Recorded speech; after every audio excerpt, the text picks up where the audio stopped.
student working on a British Library funded project together with the University of Sheffield, and he's looking at sort of the technological development of book illustrations.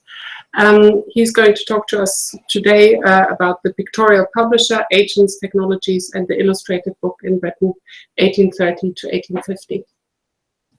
Thank you, Tessa, and thank you very much for the invitation to speak, and to all of you for coming, and to those who are joining us online. I'd just like to begin by outlining my background in order to get a perspective of why I'm here speaking this evening. I'll then give an example from my thesis in order to outline my approach before moving on to talk about what was outlined in the abstract, namely the pictorial publisher. So just a bit about my background, which feels almost like a disclaimer. I began this project without a background in digital history, or to use a widely coined phrase, the digital humanities. I didn't possess the ability to code in any language, nor did I have the requisite knowledge on how to engage with any real digital methods. At the beginning of the project, the question that dominated my thoughts centered upon what digital techniques can be adopted in order to formulate a new history of book illustration. A rather broad question that I grappled with for a long time. Naturally, being a first-year PhD student, I began to think big. I approached computer scientists in order to see if we could create a fancy new algorithm that would use machine learning to find similar properties in a considerable data set of illustrations. We even talked about the potential commercial value of such a project. But it took me a number of months to realize this is actually the completely wrong way to go about this project. In fact, the questions I should have been asking ought to have related purely to the history of illustration, and then to consider whether digital techniques could help to answer those questions. So when I eventually began to ask the right questions, I discovered two things about the historiography concerning the history of book illustration that I wanted to address. First was how factional the study of book history is. Given its interdisciplinary nature, it's hardly surprising, yet it was startling to me how many separate and distinctive histories there were. Histories of technological development, of the economics of publishing, of the literary salience of illustrations and the relationship between word and image, have all provided distinctive avenues into the field of book illustration. Consequently, I began to wonder if I could incorporate these strands of historiography into one rounded history of illustration. I also began to consider the ways in which illustrations are used within academic publications. More often than not, they tend to be used to examine a particular genre or subject. For example, how the visual content of illustrations contributed to the popularization of, say, fictional literature. And as a result, I decided that I wanted to reverse this methodology. And I wondered whether I could use the genre or subject to tell me more about the history and variety of printing practices, particularly during the first 5 decades of the 19th century, when mechanization was firmly at the development stage. It struck me that this approach would allow me to frame the history of the book and print within a greater understanding of the cultural effects of the book as a material object. So partially led by my data, which consists of over 6,000 books and approximately 100,000 illustrations, but also because of the predominance of literary historians and historians of the illustrated book to focus their attentions towards the novel and other forms of literary fiction, my interests lie in subjects that can loosely non-fiction. One of the first subjects I became interested in was topography, and I wanted to spend some time talking about the relationship between printing and the development of topography in the 19th century. So from the beginning of the 18th century to the mid-19th century, topographical works were arguably the most frequently illustrated in Britain. In 1827, it was suggested that there was, quote, no department of art more universally accepted to the taste of the English than that of topography. And certainly there was no country wherein the artists have so generally excelled in this delightful and interesting branch of study as in England, end quote.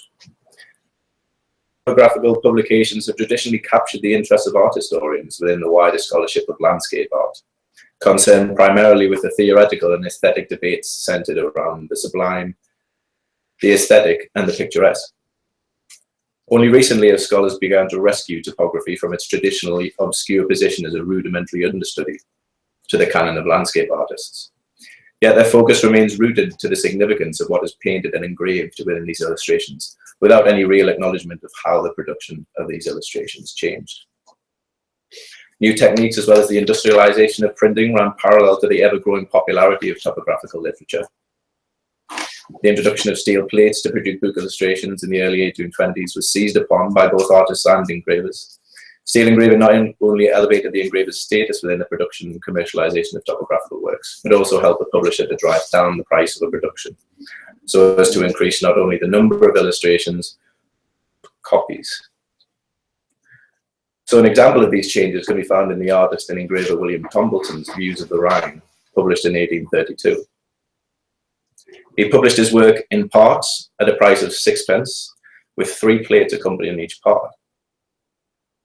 Although the subject matter of the prints was not greeted with a great deal of enthusiasm, the price of the numbers was a source of astonishment. Quote, "We really cannot say where the cheapness is to stop, and daily look for some publication which the purchaser will be paid for taking. Steel, steam, and extensive circulation may bring prints to this at last." End quote.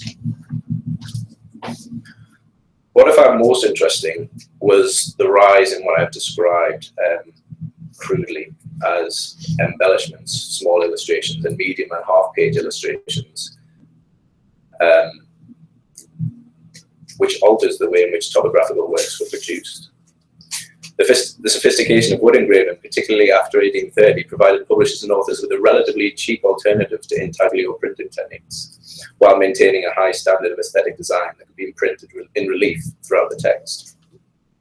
So each dot here represents a single book, and obviously the higher the dot is of the graph, the higher number of that type of illustration there are. And so the shift in the production of the visual was clearly part of a larger concern to reformat the topographical book. Robert Sears, in his preface to a new and popular pictorial description of England, Scotland, Ireland, Wales, and the British Isles, published in 1847, made clear the salience of the format of the book that the book would take. Quote, "From the materials for such a volume, a large folio might have been produced, but our object has been to condense and arrange in as small a compass as possible all the useful information the subject can afford, thus giving to the public a work at a comparatively trifling expense, which details all that can be learned from the far more expensive and bulky volumes." Wood engraving also provided a solution for publishers who wished to reflect the representation and movement involved in tourism and travel within static descriptions, something that Ron Broglio's termed the phenomenological critique of technology. In-text illustrations provided the means by which readers could virtually travel through the rambles and tours of their authors within the printed pages of the book. These publications, as a result, became far more entertaining as opposed to merely informative, so much so that they began to compete with the fashion for illustrated novels that began to sweep the urban publishing houses after 1835. One notable example here is The Wanderings of a Pen and Pencil by Francis Palmer and Alfred Crowquill. Alfred Henry Forrester, who worked under the pseudonym Crowquill, enjoyed a great deal of success as an illustrator, publisher, and journalist. His reputation as a humorous illustrator and draftsman was firmly established by his work for Bentley's Miscellany, Punch, and the Illustrated London News. His work was reminiscent in nature of William Coombs' mock satire, The Tour of Dr. Syntax, yet, unlike Coombs' work, it was adjudged to be, quote, "far less facetious that it was distinctly antiquarian," end quote. The wood engravings, though not the most artistically rigorous, were praised for their clarity of representation. And the success of Palmer and Crowquill's publication was indicative of the demand for novel forms of topography. The contents page on the slide there, because I think it shows that the artist had as much control over the narrative of the publisher, hence why the artist's hand is sharing the contents page there. The rise of the illustrated periodical, and particularly relevant for topography, the Gazetteer after 1830, prompted me to ask questions about the movement of images between literary forms, which placed a greater deal of emphasis on the publisher. I should say that I'm not using the word literary and literature I'm using them as merely a form of reading as opposed to ascribing them to a particular genre that was common in the 19th century. Periodicals such as the Penny Magazine and the Illustrated London News were filled with visual embellishments, thanks largely to the ever-increasing artisanal nature of wood engravers. So I wanted to investigate if those illustrations mediated between different forms of printed material and the effect they had on the subject or genre. So by using some open access code by Brian Bauman, I was able to trace matching images in different forms of topographical publications, which led me to look at the shift in power relations involved in the production of topographical works. Before the onset of wood engraving, artists, authors, and publishers held equal significance in order to synergize romanticism and accuracy of representation. The aesthetic appeal of wood engraving elevated the publisher's position within the production of such works. So the Topographical, Historical, and Statistical Gazetteer of Scotland, published in 1842 by the prominent Glasgow publisher Archibald Fullerton, was designed to reinvigorate the often dry content of geographical gazetteers that had gone before it. It was stressed in the preface to the work that the publisher has, quote, not hesitated wherever they thought such a matter would be likely to interest the general reader to introduce legendary, poetical, antiquarian, and artistical notices of different localities, end quote. It was hailed by the Scottish historian Sir Archibald Allison, who suggested that, quote, there are few books comprising a greater variety of local, historical, and valuable details, and none which I would in preference read as a source of amusement or entertainment to fill up the leisure hour. It wasn't the most liberally illustrated publication, but contained a number of antiquarian illustrations, both full-page plates and in-text wood engravings, evoking a sense of romanticism through the depiction of Scottish scenery. Again, the wood engravings were not the most aesthetically rigorous, nor were they the most accurate, but nonetheless they became important for the publisher's later topographical works. They provided Fullerton with stock images that could be used to illustrate his further publications. A series of scenes of select views of Perthshire, for example, featured wood engravings that had been simply re-engraved from the Topographical Gazetteer, published 2 years prior. They are often referred in the text for their beauty. The depiction of the Port of Monteith, for example, on the left-hand side, as you can see it, was described by the author as a very pleasing scene and managed with facility and taste, both by the artist and engraver, although it was, much like the other wood engravings, no more than a tailpiece to the chapter. They were used in a similar fashion in Fullerton's other publication, The History of the Highlands, an example on the right of the slide there. Again, merely used as an additional visual element, usually at the end of the chapter.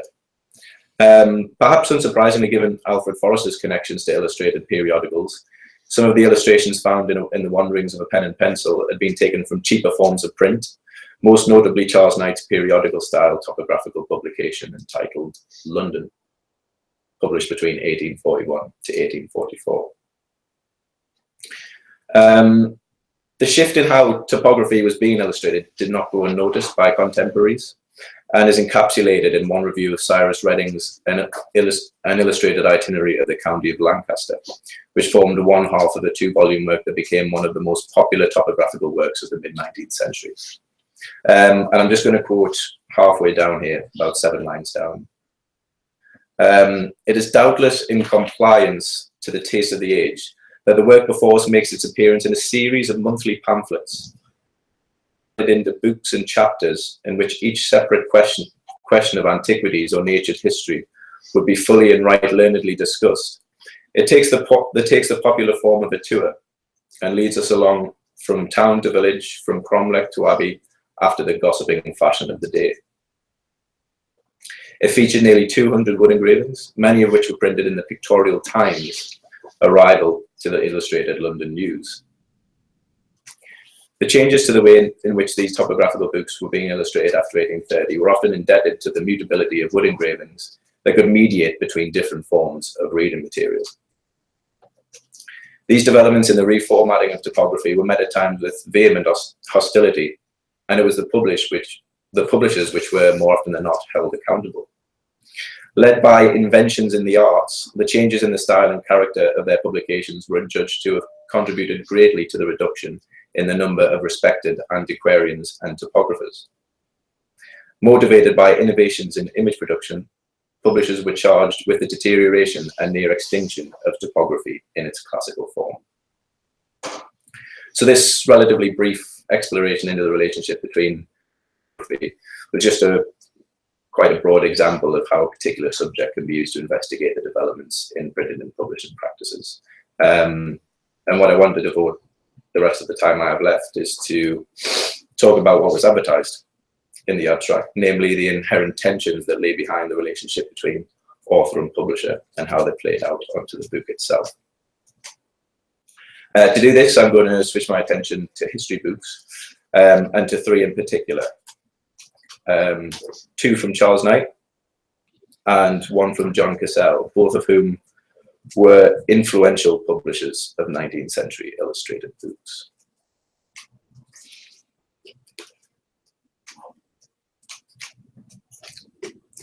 It was only within the last 10 years or so that the publishing history of history books has begun to be taken seriously as a fruitful avenue of inquiry within the history of publishing. Leslie Howsam in particular has provided a deep insight into the publishing practices of history books from 1850 onwards. The second half of the 19th century and the early part of the 20th gave rise to the fusion of popular print and academic rigor. The emergence of the professionalization of history writing, not least as a result of the rise in the number of universities after 1860, engendered a scientific approach to history, disengaged with the philosophical tradition of Hume, Macaulay, Smollett, and others. Given this transformation in the way history was written, Howsam's justification for her work centers on the fact that there's been a reluctance from scholars to accept the influence of the publisher on the writing and production of such histories. Howsam's use of the correspondence between author and publisher have demonstrated the high degree of authority the publisher possessed in the production of the textual. It's been generally acknowledged that publishers also held a great deal of control over the visual. More often than not, they were the ones that possessed the illustrations, that chose them, and they decided where they'd be printed on the page. Similar to topographical works, histories were published in various formats, in parts, whole volumes, periodical formats, as well as scholarly journals. And so the publisher's use of illustrations within these formats were vital to their commercial success. So I wanted to assess the degree of authority that the pictorial publisher had on pictorial histories, and whether this authority was translated onto the page of the material book. Again, similar to topographical publications, the rise of the pictorial history was greatly indebted to the sophistication in wood engraving. The ability of publishers and printers to combine image and text and relief shaped the way these histories were being illustrated by the mid-19th century. Illustrations found in earlier popular histories, such as David Hume's History of England, that ran through a considerable number of editions, were predominantly allegorical in nature, that belonged, aesthetically at least, to the grand history paintings of the 18th century. The developments in wood engraving, however, prompted publishers and authors to divert from this style of illustration in order to provide their readers with a more romantic and antiquarian account of the history of England.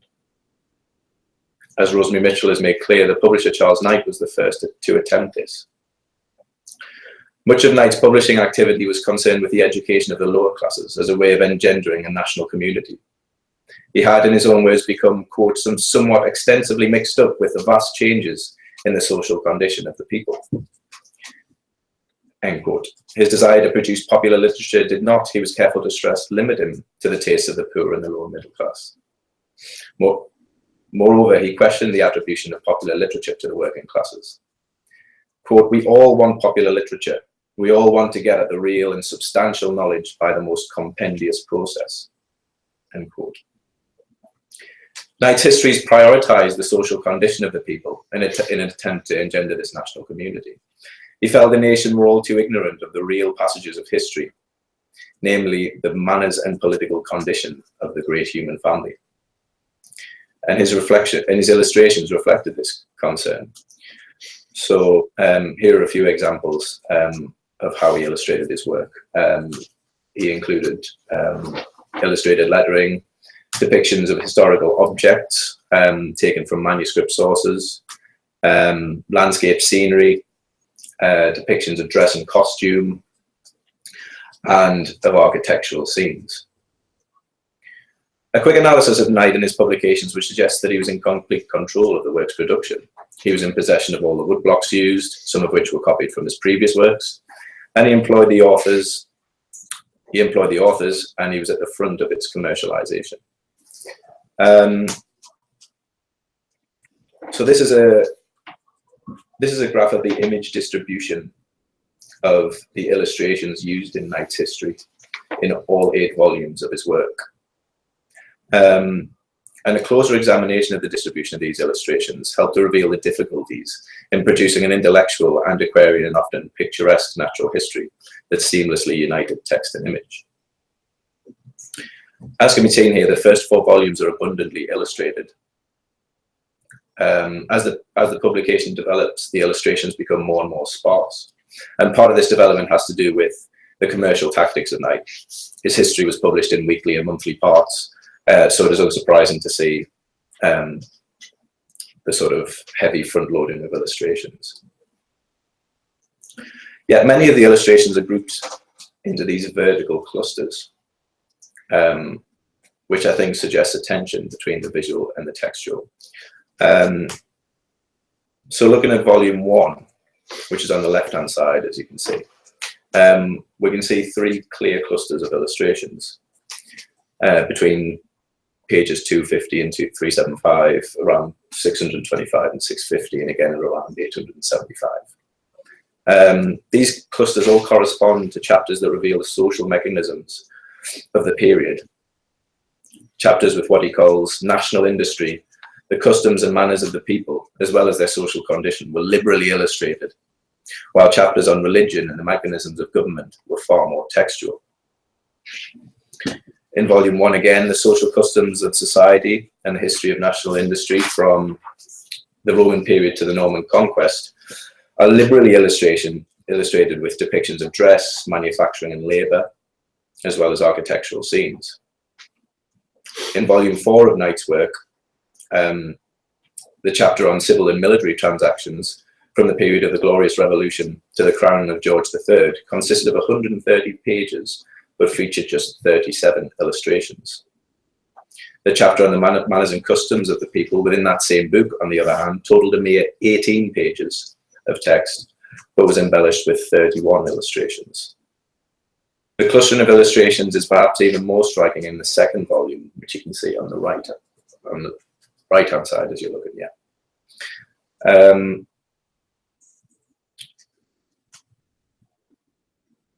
The second book.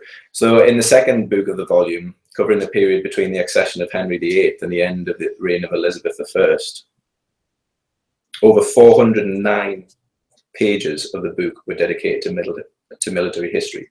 So in between the 2 highlighted sections, that's where we're talking about.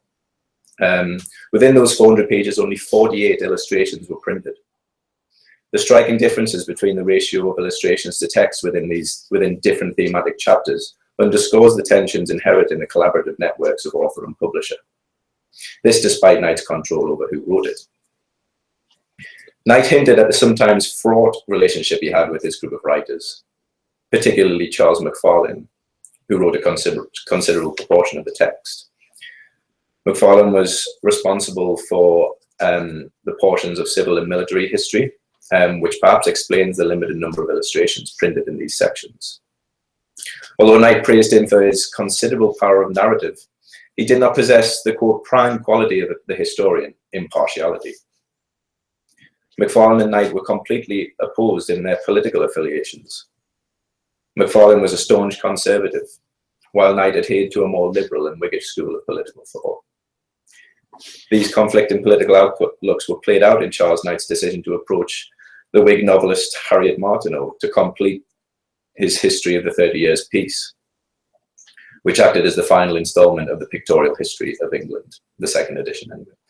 The similar, almost regimented distribution of illustrations from volumes 5, so if we go back, from 5 to 8 are suggestive of the tensions played out between Knight and Macfarlane. Volume 7 of Knight's history, Volume 7 of Knight's history, which focuses primarily on the French Revolution, exemplifies the tension between the writing of the author and the illustrations of the publisher. as well as the intricate relationship between political allegiance and the publishing the pictorial. There's a noticeable cluster of illustrations towards the end of the book, which again corresponds to the chapters on the arts and sciences, as well as the manners and customs of the people, where Knight's predominant interests lay. Illustrations of buildings and interiors, in particular, were liberally employed in order to convey to the reader the great progress of architecture in Britain. The full-page illustrations within this cluster were primarily concerned with the changes to the dress and costume during the period towards the end of the 18th century. But these full-page illustrations were made up of numerous small wood engravings as opposed to intaglio engraved plate, as can be seen on the slide. The chapter featured a mere 12 pages, 5 of which were dedicated solely to Knight's illustrations. This indicates not only the power of illustration over the text in conveying these social changes, but also the difficulty in embedding Knight's illustrations within Macfarlane's text. Before the completion of his pictorial history, Knight felt that his role of the publisher and the writer had no bearing on his success. He said, I quote, "I may truly say, and I say for the encouragement of any young man who is sighting over the fetters of his daily labour and pining for weeks and months of uninterrupted study, that I have found through life that the acquisition of knowledge and a regular course of literary employment are far from being incompatible with commercial pursuits. I doubt whether if I had been all author or all publisher, I should have exceeded better in either capacity." And so a comparison between Knight's pictorial history and his later history, published between 1856 and 62, the image distribution graph is of his new history here, suggests that this was not always the case. Knight relinquished his duties as a publisher in order to concentrate solely on the literary aspect of his newly titled Popular History of England. He had clearly grown wise to the pitfalls of employing a number of writers to complete this history, noting that, quote, "Being the production of one mind, I trusted that the due proportions of the narrative from the first chapter to the last has been maintained," end quote.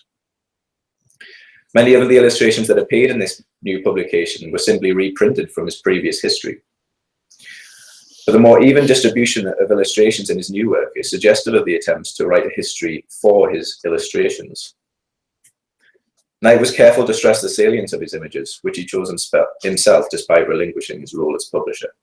Used, quote, not as mere embellishments, but as illustrations of the text. He completely altered the structure of the text in an attempt to accommodate his illustrations. He'd been careful to make sure that the social history of the country could run through all chapters and volumes. He presented it as a chronological state history, in which the history of everyday lives runs continuously through it. Chapters of all periods were primarily concerned with population and events that affected and changed the fabric of society. Knight had made clear in his advertisement that he included roughly a volume's worth of the history of manners, customs, and the social condition of English society. His second attempt proved far more financially successful than his pictorial history. And a comparison between the two underscores the tensions involved within the networks of those invested in the production of the illustrated book. Regardless of Knight's authority and control over nearly all aspects of the production of the first history, including who wrote it, he could not effectively synergize image and text to form a successful commercial venture. Knight suggested that he embarked upon his popular history with the oversight made by the liberal politician John Russell, who claimed that Hume's history was the only satisfactory history published in the first half of the 19th century. What seems more probable, though, is his desire to respond to his great rival John Cassell's new illustrated history of England, which was being circulated at the same time. Cassell's work proved far more popular. More than 250,000 copies were sold of the first edition, and a closer analysis of his use of illustrations may suggest why. I should say, like Knight, Cassell's intention was to produce a distinctly social history of England. And this is the image distribution of John Cassell's history. Obviously, it may be plain to see that there are far more illustrations, but many of the small illustrations were similar in nature to Knight's, various depictions of people, objects derived from manuscript sources, and small antiquarian scenes. But what is interesting about Cassell's work is his use of much larger illustrations. These illustrations were predominantly printed in the center of the page, regardless of their size.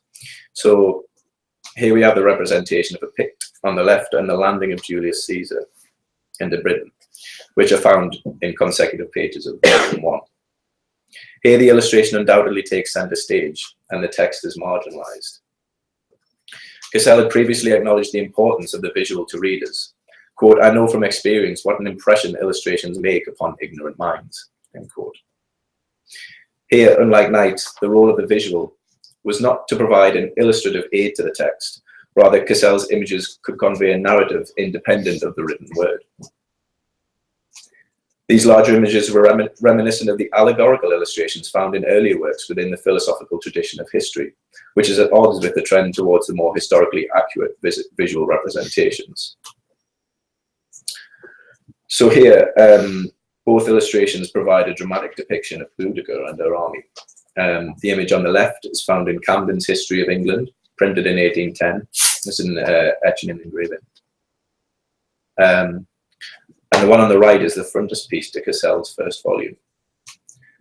Many of the larger illustrations throughout Cassell's work conform to this visual style, which suggests to me that more importance was placed on how the illustrations were printed, rather than what was printed within them. Their centrality, often dwarfing the text around them, provided the reader with a strong visual narrative independent of the text. Knight's vision was to use the visual as illustrations of the text, whereas I think Cassell envisaged a far more visual narrative that readers could use to simply read a pictorial history without the accompanying text. So I'll just begin to wrap up there. This work's quite fresh and tentative at this stage, but I do think it raises some important questions about the uses of illustration from the publisher's side. It suggests that the power of the publisher is not always translated onto the printed book, and that by examining the book as a physical object, using computational techniques, we can gain an insight into the tensions between publisher and author within word and image. Perhaps more tentatively, these comparisons may suggest that the way illustrations were printed and the format in which they were printed took on greater significance than the content of the image within a period in which pictorial histories were beginning to flourish. I've tried to establish the benefits of using the printed image as a starting point in order to bring together other variants of book history that tend to have their separate disciplines. And finally, from a digital perspective, I hope this paper highlights the benefits of using computational techniques to look at both macro and micro analysis. The tendency now with the digitization of millions of images is to look at large-scale changes over time, when in fact it can be just as fruitful to investigate one book, or in my case 3, as it is to analyze 1,000, adopting digital methods. Thank you.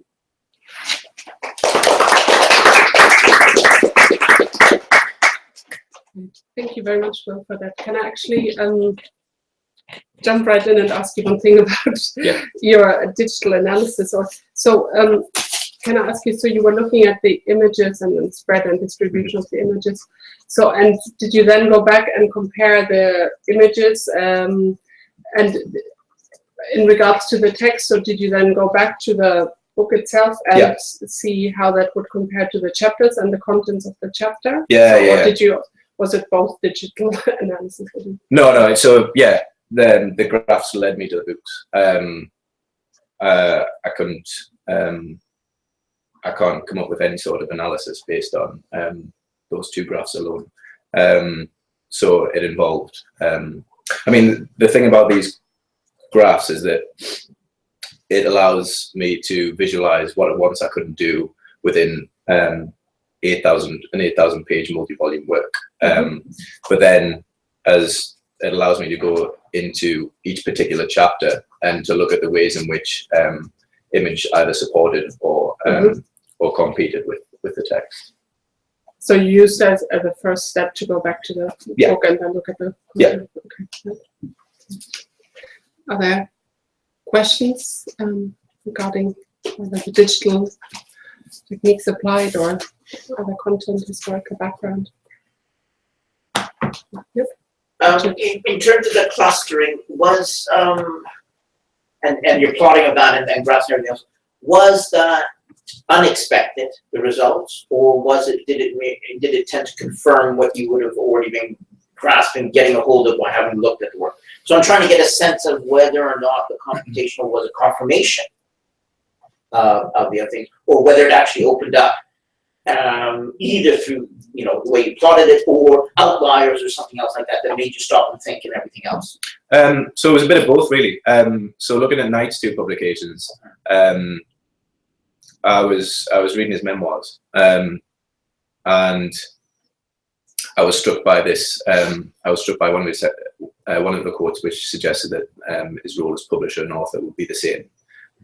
He would get the same amount of success by doing both. And so what I wanted to find out was whether the second history had these really distinctive clustering of illustrations, and whether there was sort of a broad space within the graphs that suggested there were no illustrations there. So that sort of confirmed what I wanted to see. I'm glad I did. But looking at Cassell's volumes, because it was supposed to be a book that was very similar in nature, I obviously had a suspicion that it may be a bit different because I'd had a look at the book, I had a look at the volumes beforehand. But that was more a sort of let's see what the graph shows, and then let's go into the book and see how it differs. And because obviously those graphs don't tell you anything about what illustrations are in the books themselves. So.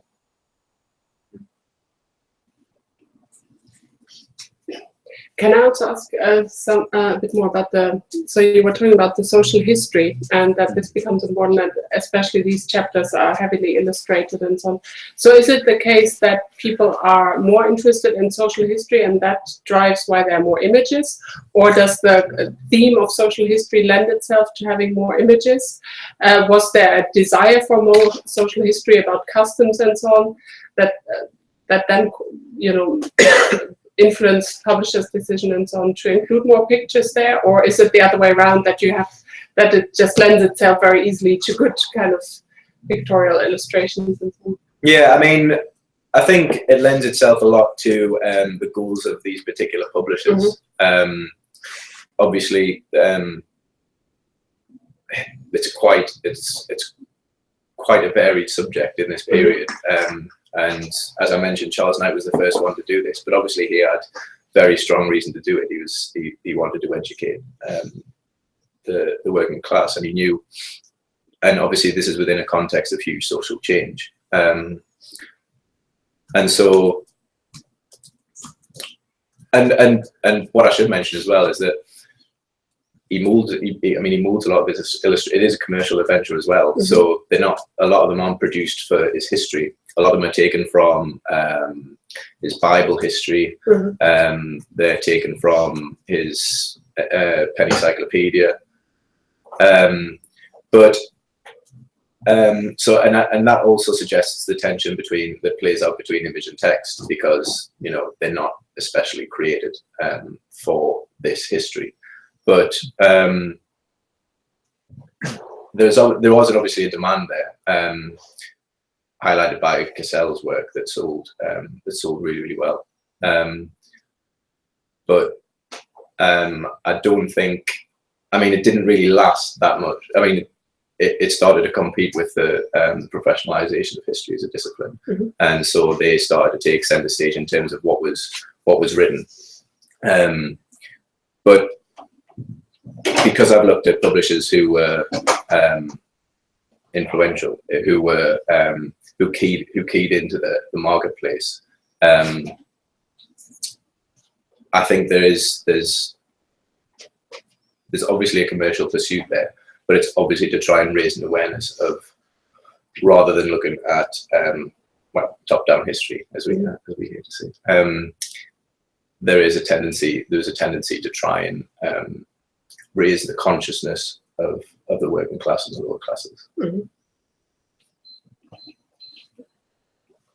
I'll ask another one. Again, a bit on the methodology, and but a very practical question in that regard.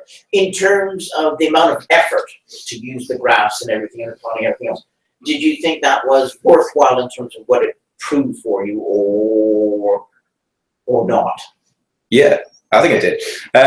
Yeah, it's data's messy, and yeah, it takes a bit of wrangling. But I think the beauty of these of doing this sort of thing is that it's like anything, you can't do it with the eye. You can read the book, you can see what illustrations are there, but at once you can't actually grasp. Which is why there's a sort of tension between this sort of big data and large scale macro histories. But you know, in these volumes, there's 2,000, 3,000 illustrations. Just because I'm looking at one book, it depends what the size of the data you want to look at. But yeah, I think it was well worth it. I mean, even throughout, I mean, speaking more broadly, in the first chapter of my thesis, I look at technological change over time, and the graph that I've created there, which I'm still sort of wrangling at the minute, that took hand tagging and sort of 80,000 illustrations, and so, but that was worth it, because it gives you at once a sense that you can just go and pick different periods of time and just go and have a look, and do some more research into. And it's similar with these. You can you've got the full 8 volumes, but then you can just drill down. You can drill down into one volume. You can take some of the data from the YAML files and just do a specific part of the book, and then that really just it allows you into the book, the material books themselves. So yeah, I think it was well worth doing. Yeah, really useful for me anyway. And did you, forgive me if I may have missed that, but did you try any semi-automated techniques or semi-automated approaches to try to speed up that? Yeah, so I mean, as I say, this was the first. Are you talking about the hand tagging and things like that? Yeah. So the answer is no. But it was then it was a time of what are you doing with the thesis? This was a collection of images, and it's sort of you've got to write history for them. So at the minute it was just, let's get a sense of what's in the data, and it helped me as well. I mean, hand tagging is a laborious process and things like that, but it actually helped me to understand what I'm looking at in terms of the images. I had to look at the images really closely. I had to go and look at the images in the books really closely. So in that sense, I don't think it was a wasted. I don't think my time was wasted by doing it. I mean, I had to do it twice because I didn't do it very well the first time. But I certainly don't think it was wasted. Semi-automated, yeah. But the problem is I wasn't looking at sort of the visual contents of the images, and we sort of thought about that in terms of, can you create a process whereby they can recognize an etching from an engraving and another engraving from a steel etching and things like that, when it's difficult enough to do it with your eye. So I think I would say it's worthwhile just striking the balance between doing it by hand and doing the digital. I think. Can you say a word or two a bit more on what you said? You had to do it twice because you didn't do it quite right the first time. Oh, that was just because that. I mean, I said that I was new to digital history when I came into this PhD. I was also new to the history of print and printed technologies. So that was the first thing I wanted to do. But I needed to read a hell of a lot more in order to get a set, in order to really have a look at, because originally I thought, this is quite easy. And then I went back and looked at it again and thought, a lot of these aren't right. And so it was just a case of naivety, really, rather than anything else. Or I suppose to put a positive gloss on it, research is an iterative process. Yeah. And there's no getting around that. Yeah. James? Okay, I've got 2 questions. And one is to do with the chapter. So, the presentation, which obviously is based on chapter. Which is, so you said, right, one of the things you said at the end was that you think that one of the things you've done is shown the value of having the printed image as starting point for history. And then you said in the answer to the very first question Tessa asked, which was that the graphs led me to books. Yeah. So you've kind of done two things. On one hand, you've taken the printed image as a starting point, and you've taken of the distribution of images in books as a starting point to draw you towards themes you want to study. And you put that alongside a historiography. So the first question then is, how does your lens and your starting point, do you think, change, differ to how other historians who are writing on similar topics start their process of writing book history? How do you think your book history basically differs as a starting point? And where do you see yourselves getting to different things as a result? So what different places do you think you get to as a result of taking different starting points? The second is a broader question, which is about the overall project, which is, again, think about historiography. This talk situates your work in historiography to do with the history of history writing. What major historiographies do you see yourself now situating within? And what works are you, I guess, in what areas are you kind of sympathetic, and what areas do you think you're kind of challenging against an existing preconception, shall we say, about either book history or illustration or the consumption of culture or whatever in the period you're looking at? Yeah. So I think the first question, if I think actually I can answer a similar sort of thing within the two questions. So a lot of the work that specifically looks at illustration and history tends to come from a more literary background, looking at the relationship between word and image, and how the visual content of the image supports the text. And I want to look at the format of the illustration and the way it's printed. And I suppose in terms of who I want to necessarily agree with or sort of break away from, as I want to look at the commercialization of publishing within a particular subject. And that was one of the reasons why I did it, because the number of works I look at tend to look at general accounts of publishing in the 19th century. And the examples that many of them give is literary fiction and novels. Novels explode, illustrated novels explode after 1835. And I think looking at something that is, supposedly non-fiction, I think it's a good way into looking at how other subjects are illustrated, and to see if there's any difference between the two. Actually, I mean, with history, especially within these, like the use of non-fiction is really quite tenuous, because it needs, as far as they were concerned, it needed to sell, and they needed to tap into a broader literary market. But I suppose, looking at it from the publisher's lens, and adding to Howson's work, really. Howson looks at the correspondence between author and publisher, and how much control the publisher had over the text. And I wanted to look at whether the publisher of illustrated histories had as much control over it. Now, obviously, this is very fresh, and I need to find more in terms of arguing that the publisher struggled in maintaining control over his books.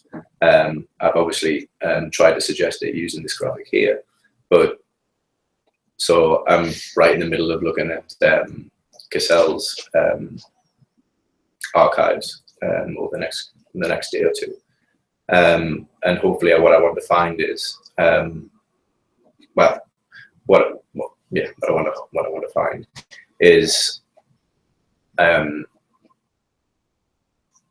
how much control he has over the various agents that he uses within the private correspondence, but whether that has a direct impact on the material book is what I think I want to try and do.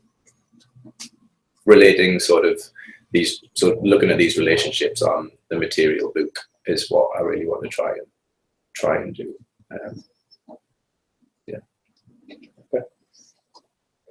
But you also introduced this element of power and these ideological struggles, right? Because you talk now more about the sense of commercialization, this kind of as an overall trend and how that affects publishing and the images. But you also talked sort of about these ideological outlooks and so on, how they kind of influence these decisions. So there's like power struggles, ideological and commercial. So I mean, quite a few.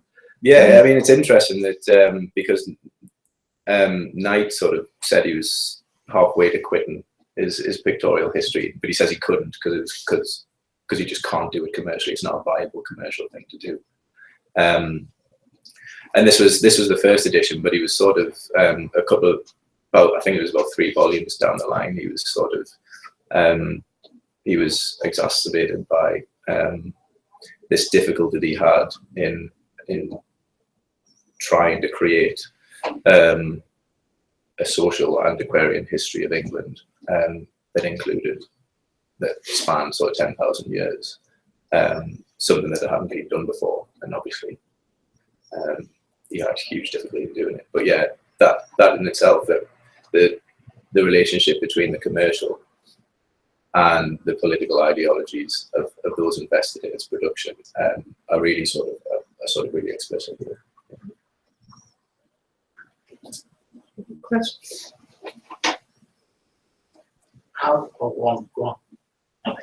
Sorry, it's just a quick question about Cassell, comparing Cassell and Knight's, and whether or not the images of where the images are located in the books kind of cross over, or is there sort of different gaps between the two? Yeah, I mean, does it show that? The thing with Cassell's is that he had about 900 more illustrations printed, so it's harder to find the gaps. The illustrations that are sort of similar in nature to Knight's are they're printed in a pretty similar way. They're almost sort of embellishments of the text sort of thing. But what you see constantly throughout the book are these pages, these illustrations that take up about 70–80%, and they are wood engravings. They're not sort of intaglio plates or anything, but how little text is devoted to the page and how much of the illustration.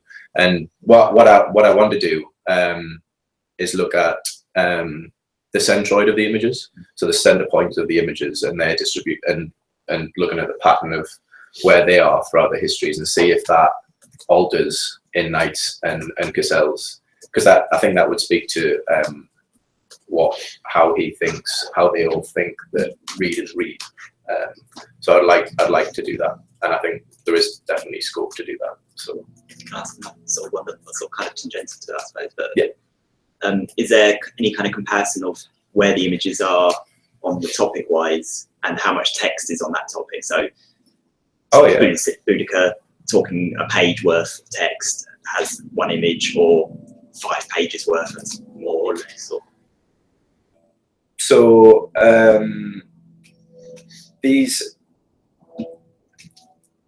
Boudica's a frontispiece, so it doesn't have much text on it, but there are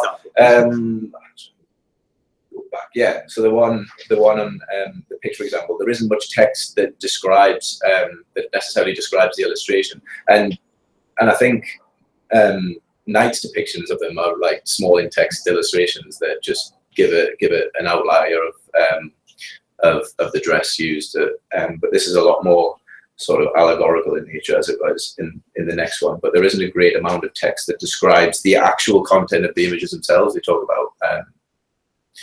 They obviously talk about the pics themselves, but in terms of relating it to the image, there isn't that much. There. So it's almost replacing the text to some degree, potentially. That's why I want to argue. I don't know if I have. I don't know if I have enough yet, but yeah. Thanks. I think maybe the problem then might be negotiating captions and text. So actually, how you're thinking about the ways between how the images themselves still need a textual kind of support, a framework for them to be. I think that would be a difficult thing to then try and say between kind of superiorities or usages between text and image. Yeah.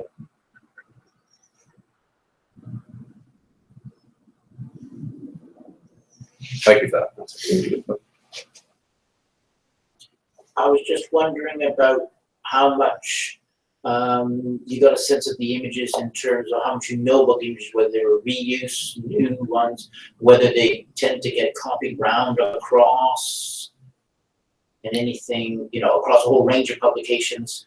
Yeah. As a previous speaker in the seminar had kind of indicated how stories, newspaper stories were tending to be cut, pasted, and reused and everything else. And I was wondering, in that sense, regarding the images, how much you or how much is available in that? Yeah, well, I mean, I sort of referred to the reuse of illustrations in both topography and history. And again, tomorrow I'm looking at Castell's other publications and looking to see where if there are any illustrations that run over into this one. But with Knights, yeah, there's loads.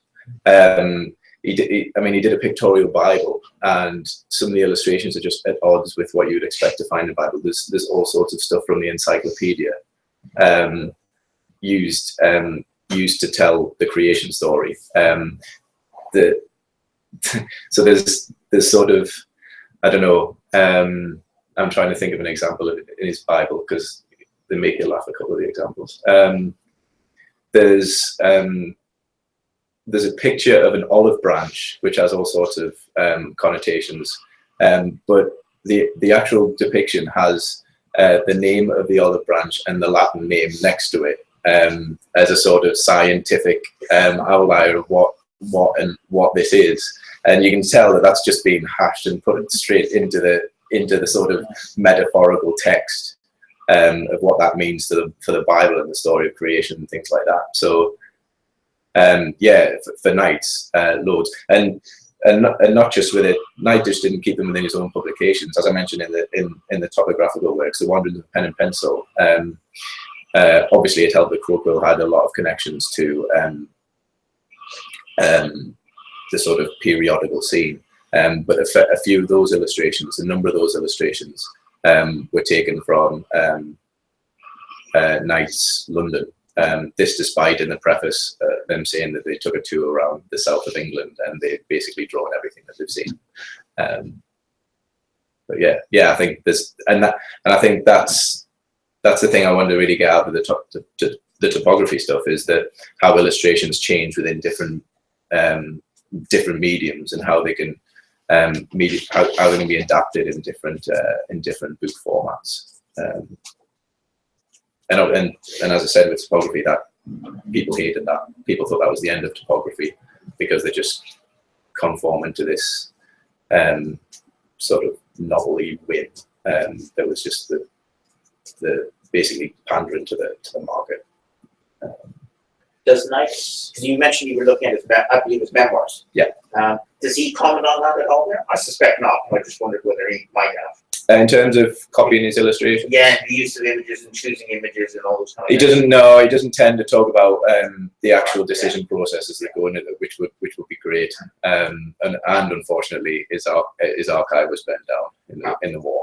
So that would have been a really cool insight into how they're using these illustrations. But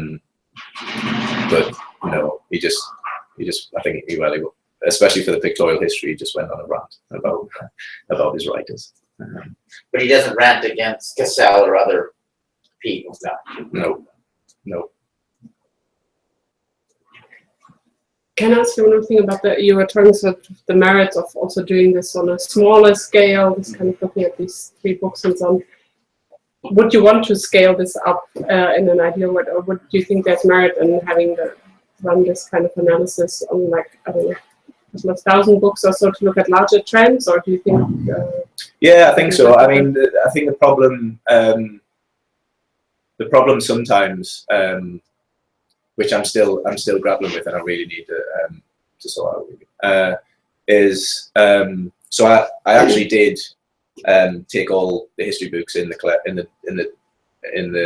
that I had, and I tried to graph technological change, and I did that, but it didn't really tell me a great deal. Similarly, I wanted to look at the changes in and how the sizes of illustrations were used in history books, and again, that didn't change. That didn't show me a great deal. And obviously, the problem with that is representation. Is that I have a fair number of history books, but then the danger of that is ascribing the development of history to that graph when it just doesn't necessarily work in practice. And the graph on topography and the illustrations that arise, and the number of sort of small illustrations and half-page illustrations that arise after 1835. Yeah, again, there's a representation question there, but I do think it gives just a general insight into what's going on within topographical publications. What I didn't mention in the third column, the plates remain relatively high and relatively static. So I'm not saying that everything's changing and all the plates are going down and all, because I mean, steel engraving made publishing these illustrations relatively cheap, although still time consuming. So yeah, I think it's all to do with insight rather than gospel.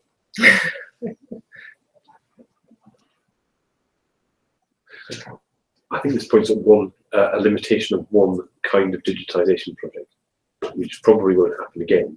I, for my sins, was part of the British History Online project here, and there are a whole load of 19th century topographical volumes digitized in there. But we were really, really, really interested in text. We spent lots of money on text. The base text is 99.95% accurate because it was all double rekeyed, blah blah blah. But what you have from a user's point of view is you have a really long HTML page. But we took the illustrations as image files and we put them somewhere near where the text was. If you see what I mean. So kind of, and that's because we were so heavily text driven at the time. But it seems to me that actually having made that choice closes down much of the analysis you do here, because actually we marooned the image files from their context to an extent. Yeah, and that's a comment wrong in the question. It's just but I think that's and more generally, not even looking at digital history. I mean, obviously the number of plates that are published in topographical works, they are. I mean, a lot of them were just the text was produced in a way, as a way of almost embellishing the image.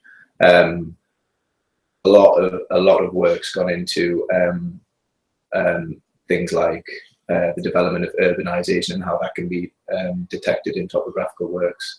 So looking at really the art historical importance of the changes that are going on in these illustrations, and it's hard to visualize how the different formats of illustrations are changing. You can possibly see it, appreciate if there's a particular pattern there. So I think, and that's one of the benefits of graphs. Yeah. So I'm thinking of interventions, right? So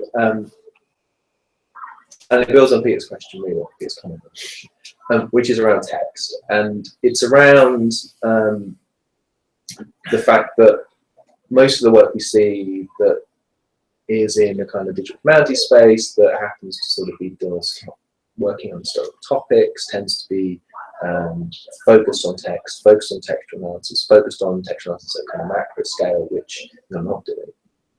And I wonder how you see yourself situated alongside that, and what, if at all, and I think definitely are, what sorts of things your work is revealing about the inadequacies of large-scale textual analysis, given that seemingly I'm looking at pages of Cassell's work going, well, page, whatever that is, page 6 and 7. Page 7 of that work has a tiny amount of words, which at some point get put in a big bundle, but actually that tells you nothing about page 7.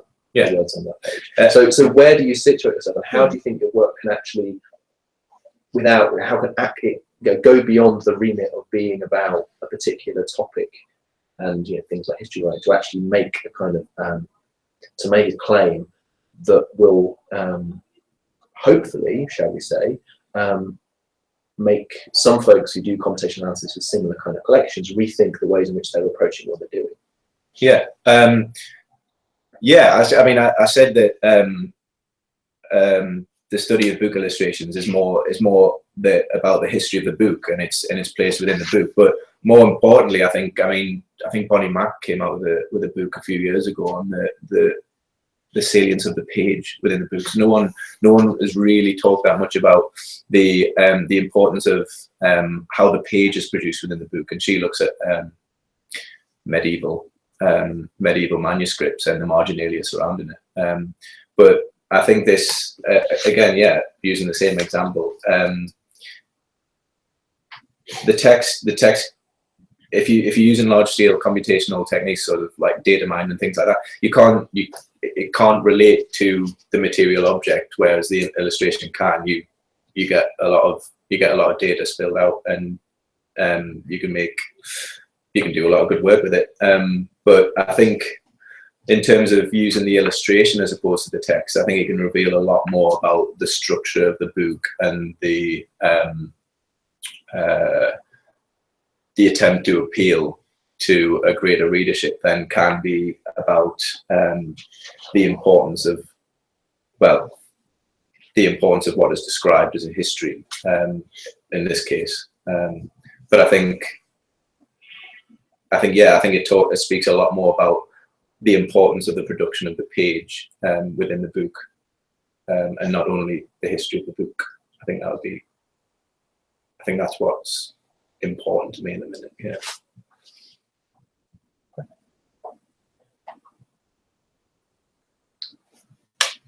Do we have other questions? Not online. Okay. I think in that case we might take the chance to thank our speaker for today. Thank you very much. And can I just say that we have the next digital history seminar coming up on the 6th of December. It will be by Dr. Ruth Arnott from Queen Mary.